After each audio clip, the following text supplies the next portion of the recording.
Yes guys, good afternoon all of you. See today we are going to start English grammar और English grammar के अंदर report करने जा रहे हैं हम लोग। देखो रिपोर्ट हमेशा फॉर्मेट्स बहुत सारे होते हैं। देखो सबसे पहली बात, एक स्पेसिफिकली फॉर्मेट होता है, एक ही फॉलो करना है ऐसा ज़रूरी नहीं होता, लेकिन हाँ हमें स्कूल और बोर्ड को देखते हुए चलना पड़ता है तो वो चीज़ें फॉलो करनी पड़ती है। वैसे तरह तरह के जितने भी एक्सपीरियंसेस हैं उनके अकॉर्डिंग फॉर्मेट्स कुछ ना कुछ आपको वेरिएशन दिखेंगे, लेकिन जो मेन चीज़ होती है सबसे पहले रिपोर्ट के अंदर कि रिपोर्ट हमेशा इवेंट के बाद, इंसिडेंट के बाद आप बोलते हो, मतलब पूरी घटना को आप बता रहे हो, डिस्क्राइब कर रहे हो। ठीक है, जैसे मैंने आपको एग्जांपल दिया कि आपके स्कूल के अंदर या कहीं पर भी आपकी सोसाइटी के अंदर एक नवरात्रि सेलिब्रेशन हुआ और नेक्स्ट डे आप पूरा एज अ उस, जैसे आप तारक मेहता देखते हो जेठालाल, उसमें एक में सेक्रेटरी, ठीक है, तो आप सपोज कर लो सेक्रेटरी हो और आपने जो भी कल फंक्शन वगैरह हुआ उसका पूरा डिस्क्रिप्शन आपने एक रिपोर्ट बनाई, मतलब फंक्शन कब स्टार्ट हुआ या उसके लिए क्या क्या तैयारियां की, फंक्शन कितनी देर का था, क्या क्या कैसे कैसे कौन चीफ गेस्ट आए थे या प्राइस डिस्ट्रीब्यूशंस में आपने क्या क्या दिया। ठीक है, तो आपने पूरी घटना को अच्छे से डिस्क्राइब कर दिया। तो हमेशा रिपोर्ट जो बनता है वो इंसिडेंट इवेंट के हो जाने के बाद बनता है। और नोटिस हमेशा कब होता है? नोटिस हमेशा एक इन्फॉर्मेशन आपको वेल इन एडवांस देनी पड़ती है। जैसे आप स्कूल्स के अंदर काफ़ी बार देखते हो कि नोटिस आता है, फिर टीचर आपको इन्फॉर्मेशन देता है कि कल छुट्टी है, भाई इसकी वजह से छुट्टी है। समझ में आया? तो नोटिस एक वेल इन एडवांस आपको इन्फॉर्मेशन दी जाती है और रिपोर्ट हमेशा इवेंट या इंसिडेंट हो जाने के बाद लिखा जाता है कि उसमें क्या हुआ था करके। ठीक है, यहाँ पे कुछ पॉइंट्स हैं आपके पास। देखो, report writing is an account of something that has happened, it is already happened, हो चुका है, उसका एक अकाउंट है, उसकी एक समरी है, उसका एक डिस्क्रिप्शन है। It should be precise, precise मतलब क्लियर होना चाहिए भाई, ठीक है, क्या लिखा है समझ में आना चाहिए। And it should have a good title, एक टाइटल आपको अच्छा खासा देना है रिपोर्ट का। ठीक है, जैसे भाई मैं नवरात्रि की बात कर रहा था तो हम लिख सकते हैं कि Navratri celebration in a society. ठीक है, कोई भी एक अच्छा सा टाइटल आप दे सकते हो। जैसे पहला हमारा बुक में दिया हुआ है योगा डे सेलिब्रेशन, तो योगा डे सेलिब्रेशन करके आप टाइटल दे सकते हो। Then the word should not exceed 100। ठीक है, मतलब 100 वर्ड से आप काउंट नहीं करने बैठोगे, लेकिन आपको अंदाजे से लिखना है। कोई भी काउंट नहीं करेगा, चेक करने वाला भी एक एक वर्ड तो काउंट नहीं करेगा कितने वर्ड लिखे हैं आपने। Then this is very important, mention the place and date. Left hand side में आपका डेट आ जाएगा, राइट हैंड साइड में आपका प्लेस आता है। ठीक है, then the report should have a signatory, मतलब नेम एंड डेजिग्नेशन। ठीक है, जैसे मैंने बोला कि एक में सेक्रेटरी, तो उसका नाम और वो कौन है, डेजिग्नेशन मतलब पोस्ट। ठीक है, आप पोस्ट जानते हो, डेजिग्नेशन आप कम जानते हो। डेजिग्नेशन का मतलब होता है आपकी पोस्ट क्या है, तो एज अ सेक्रेटरी आपने ये सारा लिखा, या जो भी आप हो वो पोस्ट आपको डाल देनी है, नाम लिखना है। समझ में आया? क्लियर है? तो ये पॉइंट्स में आपको क्या लिखना है कि सबसे पहले रिपोर्ट आपका क्या है, it is an account what that has happened. ठीक है, जो हो चुका है, जो घटना हो चुकी है। It should be precise, clear होना चाहिए, and it should have a good title. वो 100 वर्ड से ज़्यादा नहीं होना चाहिए, मतलब बहुत लंबा चौड़ा भी नहीं होना चाहिए। उसके साथ ही जो मैंने मेन बोला कि प्लेस एंड डेट, और लास्ट में लिखने वाले का नाम और उसकी डेजिग्नेशन, उसका पोस्ट क्या है।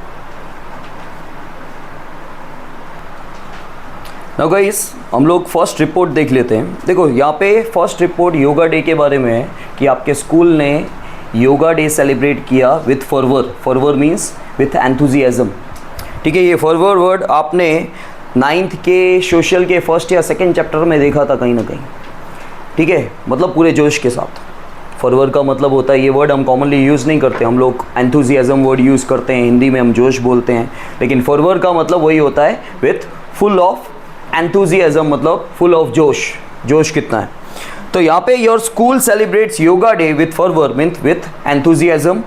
Right a report on the same for your school magazine. आपकी स्कूल मैगजीन भी आप पब्लिश करते हो, उसके अंदर आप रिपोर्ट लिख रहे हो, भाई स्कूल ने ये सब सेलिब्रेट किया था, किस तरह सेलिब्रेट किया। तो सबसे पहले आप टाइटल देख सकते हो, यहाँ पे स्कूल का जो भी आपको नाम लिखना हो लिख सकते हो। ठीक है, लेकिन हमेशा मैं तो ये बोलता हूँ कि जो प्रेजेंट में है ना कोई भी इंस्टीट्यूशन या वगैरह, उसका नाम नहीं डालने का। ऐसा ही नाम डालने का जो आपको नहीं पता हो, ठीक है। So Vidyadham high school celebrates yoga day, और डेट के बाजू में आप प्लेस यहाँ पे भी लिख सकते हो, प्लेस वहाँ पे भी लिख सकते हो। अगर अलग अलग स्कूल्स में अलग अलग बताया गया है तो जैसे स्कूल में बताया जाए वैसे आप फॉलो करो, ठीक है। उसके बाद हमें कंटेंट स्टार्ट करना है। देखो, द स्कूल सेलिब्रेट, सुन लो, खाली सुनने में समझ में आ जाएगा। The school celebrates world yoga day on 21 June with great zeal. तो पहले आप रिपोर्ट में लिख रहे हो कि स्कूल जो है 21 जून को योगा डे सेलिब्रेट कर रहा है विद ज़ील, मतलब विथ हैप्पीनेस। ज़ील का मतलब हैप्पीनेस होता है, मतलब काट साट के बोलने का मतलब वही हुआ, with fervour, with enthusiasm, with Joy, with happiness. तो ज़ील का मतलब हैप्पीनेस होता है, आप फर्वर भी लिख सकते हो। All the high school students were on the playground dressed in white and it looked like a sea of white doing breathing exercise and various other asanas। तो सारे के सारे जो स्टूडेंट्स हैं हाई स्कूल के वो वाइट कलर की dress में थे और सारे के सारे योगा के आसन्स वगैरह कर रहे थे और इस तरह लग रहा था, it look like a sea of white doing breathing exercise, ठीक है। ऐसे लग रहा था कि भाई समुंदर जो है एक तरह से वो ब्रीदिंग एक्सरसाइज कर रहा है करके। The students understood that yoga meant a union of the man and nature। ठीक है, स्टूडेंट्स को पता चल गया कि योगा जो बना, ठीक है, वो किसका कॉम्बिनेशन है, मैन और नेचर का। कभी भी जब आपको योगा करना होता है ज़्यादातर आप खुले नेचर में करोगे तो ही वो ज़्यादा कहीं ना कहीं आपके लिए फ़ायदे कारक है। द प्रिंसिपल एक्सप्लेन्ड, हमारे जो प्रिंसिपल है स्कूल के उन्होंने एक्सप्लेन किया, yoga is a holistic approach to health and wellbeing and can be practised by all age groups. ठीक है, तो योगा जो है हमारे हेल्थ के लिए काफ़ी अच्छा है, कोई भी एज ग्रुप का बंदा जो है वो योगा प्रैक्टिस कर सकता है। और उससे क्या होता है, योगा जनरली जो बोला जाता है कि योगा से एक तो आपकी बॉडी स्वस्थ रहती है, बहुत सारी एक्सरसाइज आती है, आपकी बॉडी के अंदर जो टॉक्सिक सब्सटेंसेस हैं कहीं ना कहीं निकल जाते हैं, आपके ऊपर जो स्ट्रेस है वो चला जाता है। ठीक है, तरह तरह के, क्योंकि ये भी एक साइंस ही है, उस एक्सरसाइज के पीछे कहीं ना कहीं एक मेडिटेशन आ जाता है, कुछ पॉइंट्स जो होती है बॉडी के अंदर वो प्रेस हो जाती है जिसकी वजह से आप रिलैक्स फील करते हो करके। The students enjoyed the programme and they even enjoyed all the practice sessions. ठीक है, स्टूडेंट्स ने एन्जॉय किया, क्योंकि वैसे भी स्टूडेंट्स इसलिए एन्जॉय करते हैं काफ़ी बार कि भाई पढ़ाई नहीं करनी पड़ेगी ना। Then yoga brought unity into their thoughts and actions and helped them to concentrate on their studies and sports too। और योगा जो है एक तरह से उनके थॉट्स और उनके एक्शंस में, बच्चों के थॉट्स और बच्चों के एक्शंस में यूनिटी लाते हैं। मतलब काफ़ी सारे बच्चे एक जैसा सोचना अब चालू करेंगे क्योंकि सब लोग आसन कर रहे हैं, सबकी जो मेंटल कैपेसिटी है वो भी बदलती है, सबका स्ट्रेस लेवल भी कम होता है। ठीक है, और कहीं ना कहीं उनको स्पोर्ट्स में भी सपोर्ट करता है yoga. Most of all it help to remove stress and tension in today's competitive world. मैंने अब तक नहीं किया, मैंने अभी तक योगा नहीं किया है क्योंकि हमारे दिमाग में जिम ही चलता है अभी तक, लेकिन बोलते हैं कि हाँ योगा से होता है, हाँ योगा से होगा, स्ट्रेस कम होगा।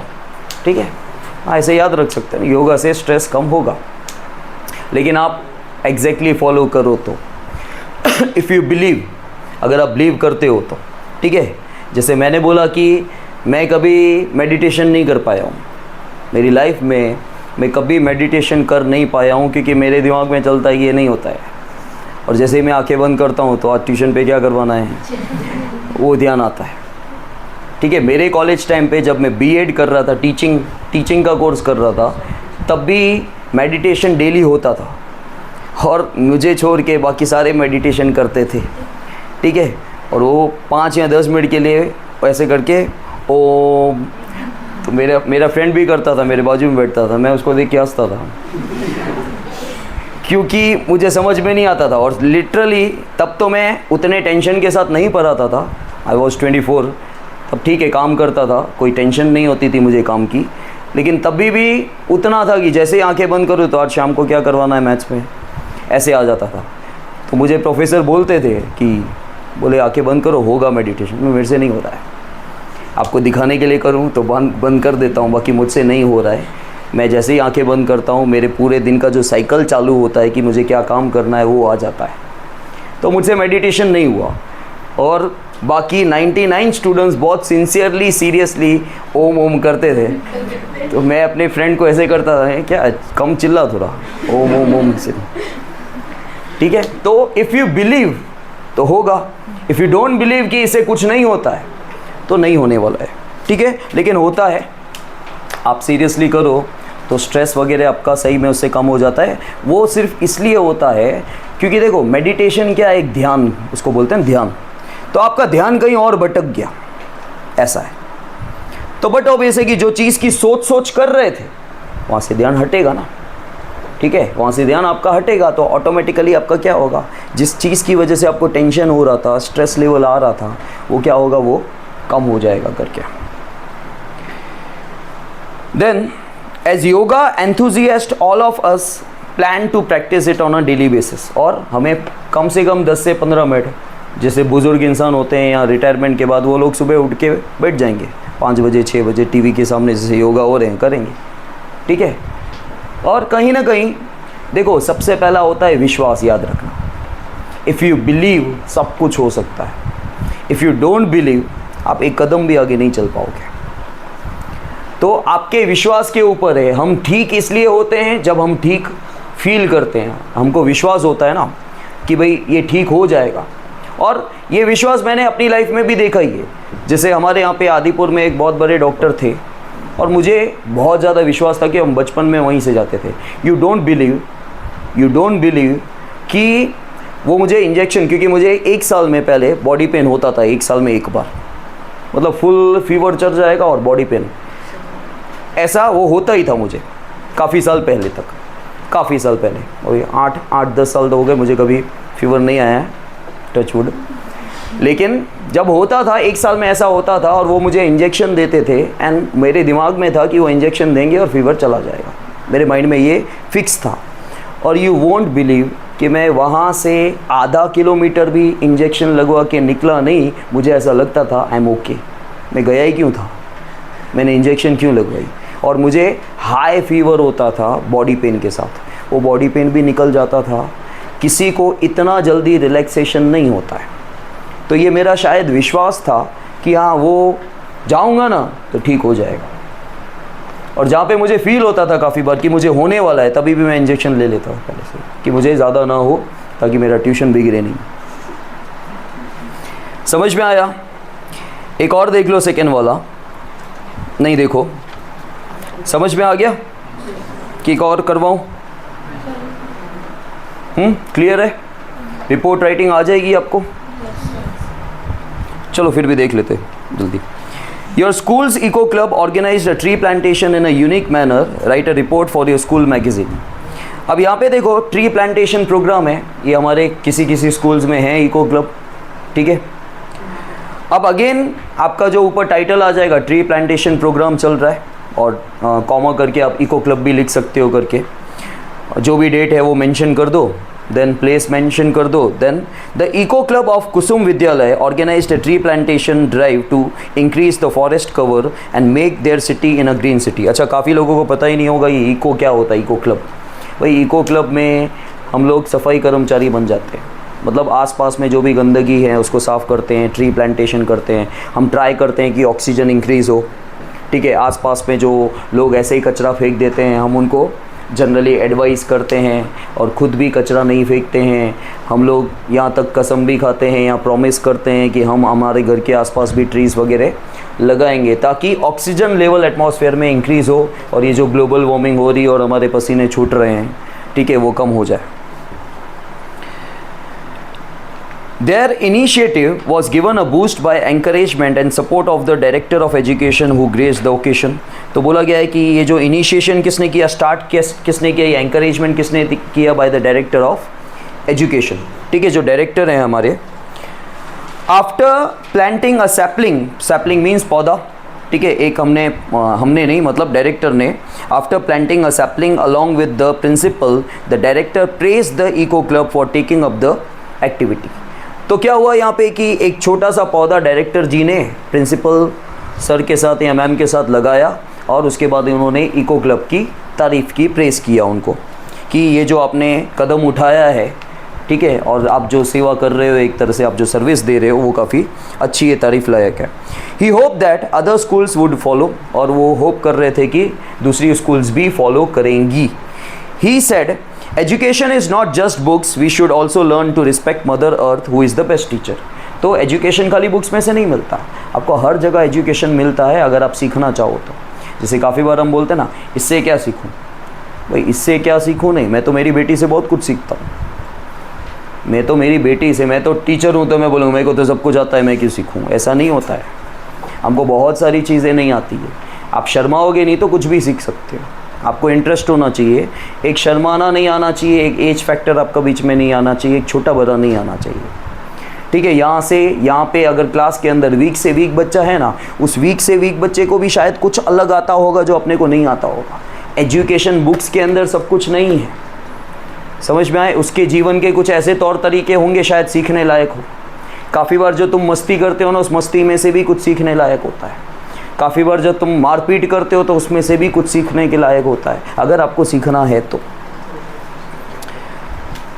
Each class planted a sapling and took an oath to look after and nurture it. हर एक क्लास ने एक पौधा लगाया और उस समय कसम खा ली ऐसे ही, ठीक है, कि हम ध्यान देंगे और रेगुलरली पानी वानी देंगे। It was a solemn occasion.